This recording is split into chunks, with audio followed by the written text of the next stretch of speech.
सर्वसामान्यांच्या हक्काचा आवाज जागर जनस्थान।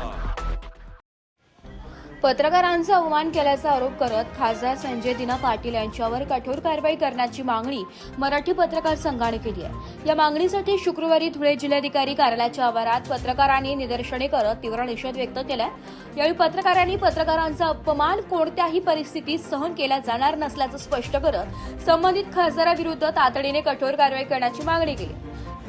तसेच पत्रकारांचा सन्मान राखला गेला पाहिजे आणि अशा प्रकारच्या घटनांची पुनरावृत्ती होऊ नये अशी भूमिका संघटनेने मांडली आहे। निदर्शनानंतर जिल्हाधिकाऱ्यांमार्फत शासनाला निवेदन देण्यात आलं आहे। संबंधित प्रकरणाची गांभीर्याने दखल घेऊन योग्य ती कारवाई करावी, अन्यथा राज्यभर आंदोलन तीव्र करण्यात येईल असा इशाराही मराठी पत्रकार संघाच्या पदाधिकाऱ्यांनी दिला। बाईट अतुल पाटील, जागर जनस्थानसाठी रूपक बिरारी, धुळे। पत्रकारांना धमकी देणाऱ्या खासदार संजय दिना पाटील यांचा आम्ही धुळे जिल्हा मराठी पत्रकार संघाच्या वतीने जाहीर निषेध करतो।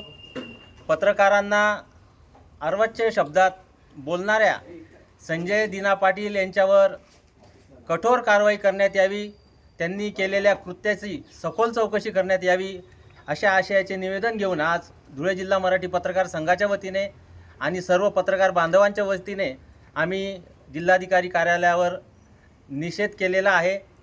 या अशा पत्रकारांवर अर्वाच्य शब्दात बोलणाऱ्या या अशा प्रवृत्तींना ठेचलं पाहिजे आणि संजय दिना पाटील यांच्यावर चौकशी करून कठोरात कठोर कारवाई करण्यात यावी अशा आशयाचं निवेदन आम्ही आज जिल्हाधिकारी प्रशासनाला सादर केलेलं आहे।